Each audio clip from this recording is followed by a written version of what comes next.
What's going on, my trainer club? Today we're going to check out the GENESECT themed weekend top tips to help you guys max out that everything going on in Pokemon Go. So welcome to the trainer club. Here we go.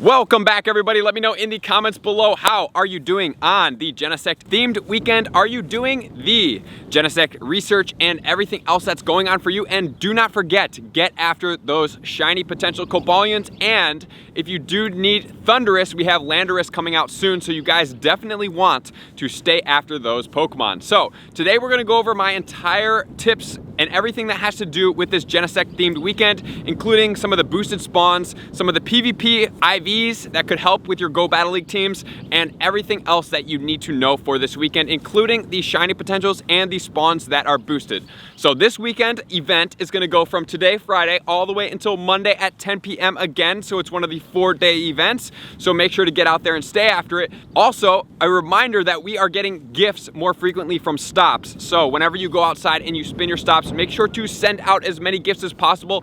From my own experience, it seems like they have decreased the Lucky Friends rate at the current moment. In the last week and a half, I've had 1 lucky friend, and typically I'll get 1 to 2 or 3 during that time. So in reality, it seems like it would be a better use of your gifts to rank up your lower ranked friends during this time with the potentially lower Lucky Friends rate from what I'm observing. If you guys have observed differently, let me know in the comments below. We can check that out and see what you guys are surveying. But that's where I'm sitting right now, and just trying to get those new friends up as much as possible, especially since we're getting tons of gifts from stops right now. So we are gonna be getting boosted normal, fire, electric, water, and ice spawns. And with those boosts, there are definitely going to be some shiny potentials. We are gonna get boosted Stardust. This is a great time for you. My tip number 1 is gonna be one of the best tips for your Stardust maximization if you guys follow it closely and follow it to a T. We're gonna get 2 times catch Stardust. We're gonna get 2 times hatch Stardust. So for anybody out there that is Go Battle League crazy right now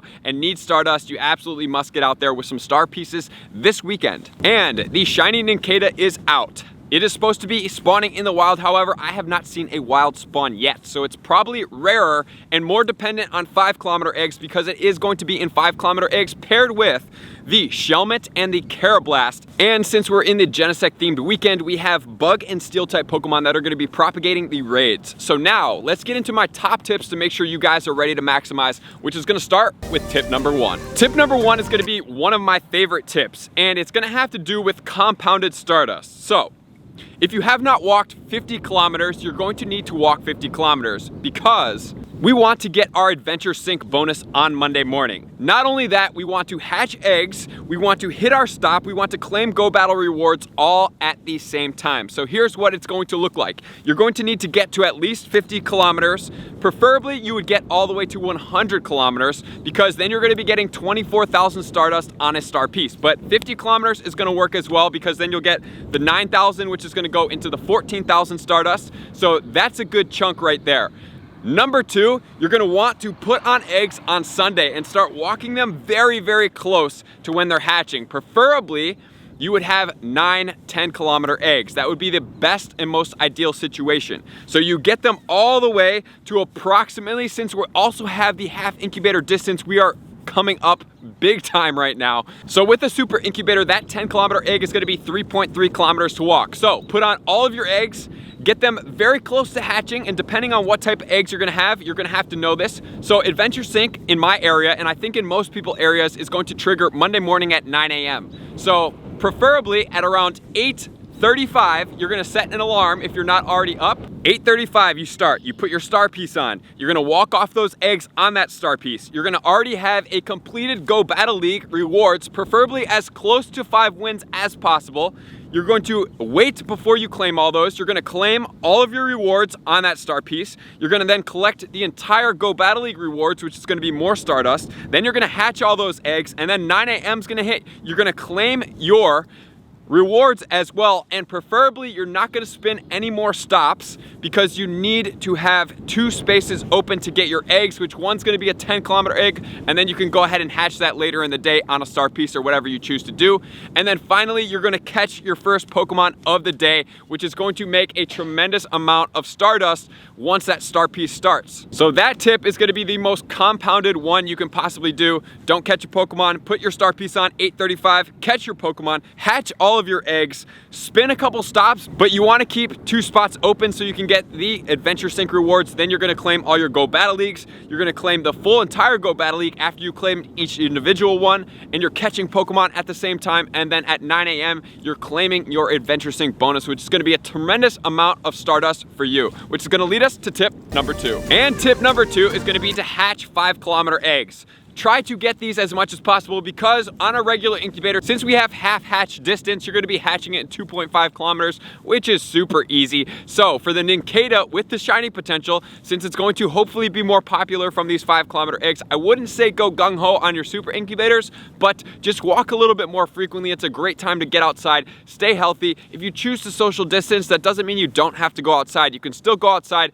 Vitamin D from the sun is amazing to keep your immune system strong. 439 is going to be the 100% IV. Then we also have 2 more, which are going to include Shelmet and Carablast. You're probably going to be hatching them. So 476 is the 100% IV for the Shelmet, and then for the Carablast, it's going to be 675. So that's going to lead us to tip number 3. Tip number 3 is going to be shiny hunt in the wild as much as possible. You're going to want to get after some of these Pokemon that are going to be related to PvP, and then you're also going to be wanting to try to get the shiny potential. So the boosted spawns are going to include Pidgey, shiny potential, Pikachu with the shiny potential. We have Jigglypuff, which is a pretty relevant Go Battle League PvP Pokemon. We have Growlithe, shiny potential, Tentacool with a shiny potential, Magnemite with a shiny potential, Eevee, shiny potential, Totodile with a shiny potential. Then we have Marill, which is going to be a relevant PvP Pokemon. And we have Sneasel with a shiny potential, Houndour with the shiny potential, Torchic, shiny potential as well. And then we have Nincada with the shiny potential, Electrike with the shiny potential. We have the Snorunt shiny potential. Frostlass is pretty beast in PvP as well. And then we have Snover with a shiny potential. So now we're going to go over the PvP relevance and what the IV ideals are going to be to look out for. So starting off, we have Wigglytuff, which is going to be ranked 46 in the Great League with Charm, Play Rough, and Ice Beam.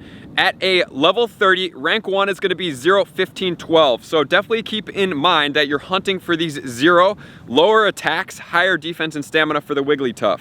Then in the Great League for Alligator is going to be Waterfall, Hydro Cannon, and Crunch combination, ranked 140. And the IVs that you're going to be looking for, rank 1 is going to be level 20 at 0, 11, 13. However, keep in mind that you're going to need to save this Pokemon for a community day. I don't think it's going to be worth an Elite TM. Then we have Azumarill from Marill, which is going to be ranked 3, Bubble, Ice Beam, Hydro Pump. You can also do Play Rough on this as well if you would like to. At a level 40, it's going to be 8, 15, 15. So this Pokemon maxes out at 1588. So keeping in mind that this Pokemon is definitely going to have a much higher attack needed. But you can also boost this Pokemon all the way until level 41 with the 100% IV at 7, 15, 13 at level 41. And next we're going to have Blaziken. In the Great League, it's going to be ranked 115, but even better in the Ultra League, it's going to be ranked 14. In the Ultra League, it's going to be level 35 at a 1, 15, 15. So keep in mind some of these IVs. Ultra League is going to be my recommendation. And then we're going to have the Snorunt, which is going to go into Frostlass. In the Great League, if you haven't played with this Pokemon, it's pretty fun to play with. Powder Snow, Avalanche, and Shadow Ball. It hits very hard. Slightly glassy, so the 100% IVs on this one, and it has to come from a female Snorunt, which is going to be level 28, rank 1 at 0, 15, 15. So those are the Pokemon to look out for in the wild that are going to be relevant to the Go Battle League, which is going to lead us to tip number 4. Tip number 4 is going to be checking out some of these raid Pokemon. Are these raid Pokemon going to be worth your time to be able to go after? Are they going to be relevant in any facet? So let's check out their IVs and if they are relevant right now. Tier 1. Obviously, there's some shiny potentials in here, but the Joltik, which is going to go into Galvantula with Volt Switch, Discharge, and Cross Poison. So I have faced this Pokemon, I have won against it, and I have been beaten by it.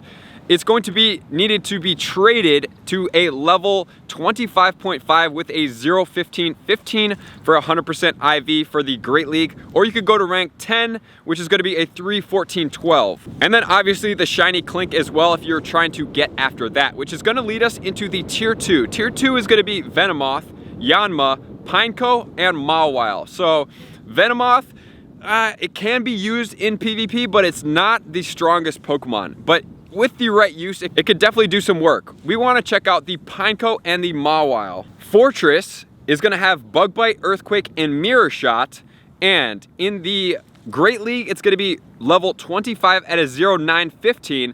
And then you can use it for the Ultra League. It's going to be ranked 106 actually in the Ultra League. And it's going to be a 15.15.15 at level 40, so it's going to be maxed out 100%, and you can definitely boost it up with your buddy. And then if we're checking out the Mawile, the Shadow one does a little bit more damage in the Great League. However, it's going to be ranked 155, Fire Fang, Power Up Punch, and Iron Head. If it used properly, you can definitely use this one. The IVs are going to be 115.15 at level 40. We have Alolan Raichu, which has a shiny potential, Scyther, shiny potential, Pinsir, shiny potential, Skarmory, shiny potential, and Bronzong. So, as far as the PvP Pokemon, Alolan Raichu and Skarmory, and Bronzong as well. Alolan Raichu in the Great League is going to be ranked 85 with Volt Switch, Thunder Punch, and Grass Knot. You're going to have to trade it down at a 115.15 or a 214.15 at level 24.5.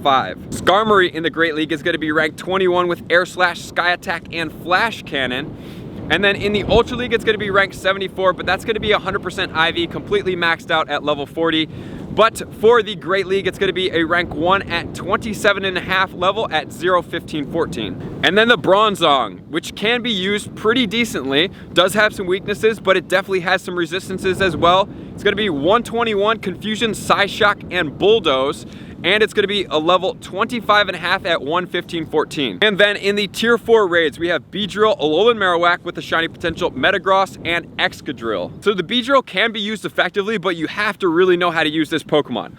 And the Marowak in the Alolan form with the shiny potential is actually really good in the Great League, Fire Spin, Shadow Ball, and Bone Club.